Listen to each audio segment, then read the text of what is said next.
Hey YouTube, Dawson Ryder here. Welcome to my review for BoonBoomger episode 28. Another really good episode, continuing the momentum we've had for phase 3, I'm talking Marvel stuff there, for lap 3 so far. I mean, the first one was a clip show, but it definitely laid the groundwork, and thus far we've had a pretty good click going on in terms of the momentum of the story. Not that it feels like an entirely different show, that feels like an overstatement, but it feels a little bit like a different show with more focus, a little bit more serialization going on. Like I said, as we go on throughout the weeks, I'm curious to see like how much we balance maybe more slice of the week stuff like we were getting, and more of the serialized stuff, because I don't mind the slice of the week stuff. It can be a fun show to watch for that type of stuff, but it was definitely lacking a bit, so it's really nice to have not just a focus to make things more engaged, but also just to have stuff I'm legitimately interested in. I really like that. There's a lot more intrigue going on with the villains and the ISA, and now with the Blue Ranger, so I'm really excited about that. There was a couple nitpicks I had in this episode, I'll start with the negatives because I'm already talking about it, sort of, is number one, this is a very small nitpick, and this is more of a personal problem, is there is that moment, you know, throughout the episode they're dealing with like what they're doing without Gemba and wanting to help, but he's rejecting him. You know, I'm glad we didn't resolve that this episode also, by the way. You know, I was worried that they might fast track that, because a lot of the times in this series we've set up a cool status quo for something interesting and then very quickly swept it under the rug. So I hope this Gemba arc, like in this form, lasts a little bit, just so that it doesn't feel so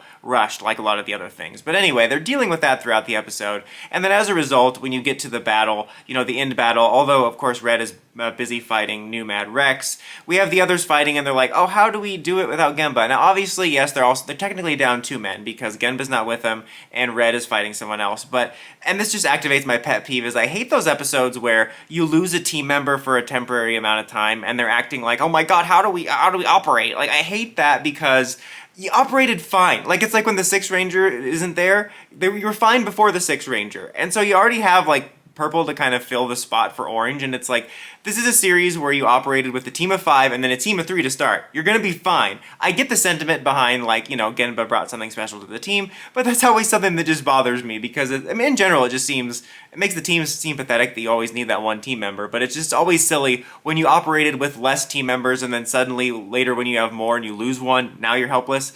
It was more about driving Joe's motivation and determination, but still, that's just a pet peeve that activated. Pet peeve activate. Anyway, that was weird. I don't know why I said that. Speaking of, my other negative is, this isn't an overly negative thing, but I'm still not the biggest fan of Joe. I think he's just doing the most and it's too much. He had a sick action sequence in this episode, and that's something that's, you know, very repetitive that I say in almost every review, but continue to be impressed by how good the action sequences are every week. It's probably the most consistently good and creative sequences. Black's was definitely a standout this week. I thought it was a really good sequence, obviously, and it was a good moment. It was awesome, but I just am not a fan of his performance. It's too over the top and annoying, and it makes it feel disingenuous. It makes him feel like a caricature. And that kind of goes back to a comment I got, I'm sorry, I don't know who said it, but it was like saying that I seem like a, you know, a fuddy-duddy or whatever, and I can't believe I use the word fuddy-duddy. I just proved my own point. But, you know, that I'm kind of a stick in the mud about like the positive characters and stuff like that, and which, you know, I kind of am, because I've been watching this so long, it grates on your nerves for a while. But for me, it's not about the positivity or inspirational stuff, it's just how it's presented. And in Toku, you're very often going to have those over-the-top yelling moments, catchphrases.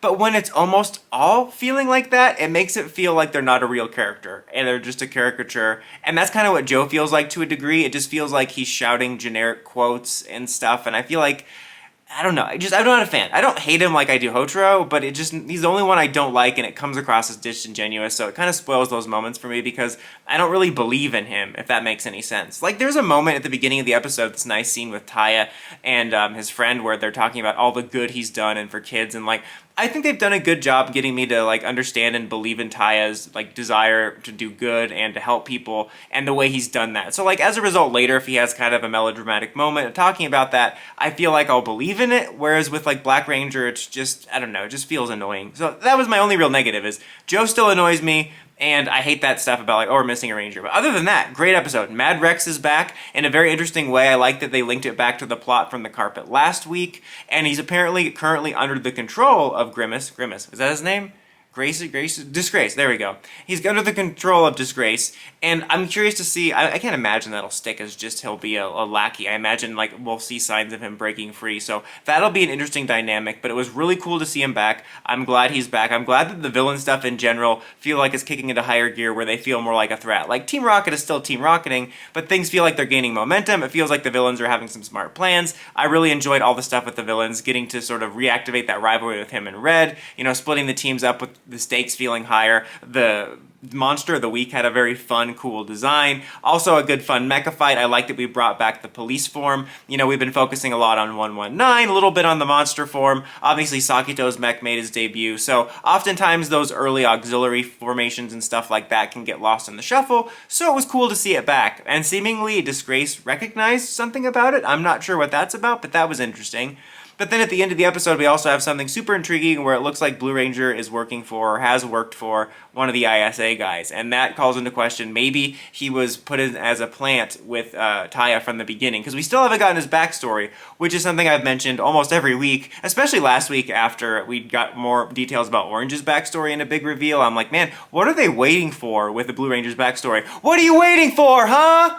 What are you waiting for? So, obviously this. So, I'm looking forward to seeing what that means. You know, that might lead to a betrayal arc, more of a betrayal arc than like Orange, where I thought they'd be mad that he kept the secret. They'll probably be mad if Blue Ranger's doing some shady stuff, but that definitely gives a good reason for them to save the backstory for that. It's definitely intriguing, and it's really cool to actually have stuff I'm interested in outside of the show being entertaining. So yeah, another solid episode. Really happy with this lap so far. Hope they keep this momentum going. Let me know what you thought of the episode in the comments as always. Until next time, don't forget to like, comment, subscribe, and climb the steps and ring that bell to get notifications for my videos. Dawson Ryder, signing out.